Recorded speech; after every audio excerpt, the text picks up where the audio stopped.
விநாயகருக்கு எலி எப்படி வாகனமா வந்துச்சுன்னு தெரியுமா? அதன் பின்னணி வரலாறு இதுதான். கிரவுஞ்சன் அப்படிங்கிற கந்தர்வன் விநாயகரின் தீவிர பக்தன்.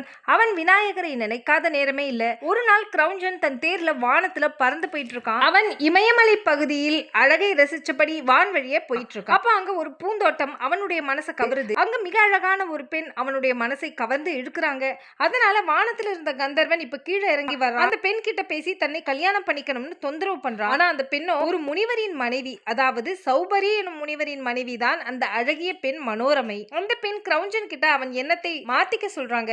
ஆனாலும் மதிமயங்கிய கந்தர்வன் கிரவுஞ்சன் அந்த பெண்ணை கூட்டிட்டு தேவலோகம் போக நினைச்சு மனோரமையின் கையை பிடிச்சு இழுக்கிறான். இதை கொஞ்சம் கூட எதிர்பார்க்காத மனோரமை சுவாமி என்னை காப்பாற்றுங்கள்னு கத்த மனைவி சத்தம் கேட்டு சௌபரி முனிவர் ஓடி வராரு. கிரவுஞ்சன் கிட்ட தன் மனைவியை விடும்படி எச்சரிக்கிறாரு. ஆனா கிரவுஞ்சன் அவங்கள விடாம கெட்டியா பிடிக்கிறான். கோபமான முனிவர், அடே கந்தர்வா, இனி நீ மண்ணை தோண்டி வலையில் ஒளிந்து வாழும் எலியாக மாறி துன்பப்படுவாயின்னு சாபமிட பயந்து போன கிரவுஞ்சன் அவர்கிட்ட மன்னிப்பு கேட்கிறான். அப்ப முனிவர் சொல்றாரு, கவலைப்படாதே, அந்த எலியின் உருவம் உனக்கு மிகப்பெரிய பாக்கியத்தை ஏற்படுத்தி தரும்னு சொல்றாரு. கந்தர்வன் மிகப்பெரிய எலியாக மாறினா.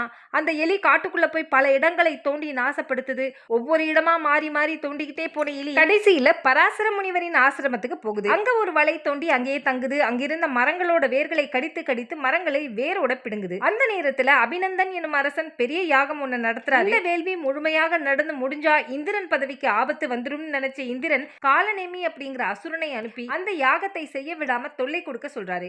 அந்த அசுரனும் யாகத்தை நடக்க விடாம தொடர் தொல்லை கொடுக்கிறான். அப்ப முனிவர்கள் எல்லாரும் சேர்ந்து அசுரனின் அட்டகாசம் தாங்க முடியவில்லைன்னு சிவபெருமான் கிட்ட சொல்ல சிவன் விநாயகரை பூலோகத்துக்கு அனுப்பி வைக்கிறாரு. விநாயகர் வரேனியன் எனும் அரசனுக்கு யானை முகமும் மனித உருவமாக பிறக்க பயந்து போன அரசன் குழந்தையை காட்டுல கொண்டு போய் விட்டுட்டு வந்துடுறாரு. இப்ப பக்கத்துல இருக்கிற ஒரு குளத்துல குளிக்க வந்த பராசர முனிவர் அந்த குழந்தையை தூக்கிட்டு போய் ஆசிரமத்துல வளர்க்கிறாரு. அங்க இருக்கிற மரங்கள்ல விநாயகர் ஏறி விளையாட அதன் வேர் பகுதியை எலி தோண்டியதால மரம் கீழே சரியுது. இதுக்கு காரணம் இந்த எலிதான் புரிஞ்சுக்கிட்ட விநாயகர் தன் பரசு ஆயுதத்தை எலி மேல வீச எலி ஓடி வந்து விநாயகர் கிட்ட மண்டியிடுது. அப்ப அதுக்கு தன் முன்ஜென்ம கதை நினைவுக்கு வருது. விநாயகர் கிட்ட சொல்லி அழுவுது. அப்ப அதை பார்த்து பரிதாபப்பட்ட விநாயகர், கவலைப்படாதே எலியே, நீ கந்தர்வனாக இருந்த போது என்னுடைய பக்தனாக இருந்தாய், அதனால் உன்னை என் வாகனமாக ஏற்றுக்கொள்கிறேன்னு சொல்லிட்டு அந்த மூஷிகனை தன் வாகனமா ஏத்துக்கிட்டு அதன் மேல் அமர்ந்து அந்த காலநேமி அசுரனையும் அழிச்சு கொள்றார் விநாயகர்.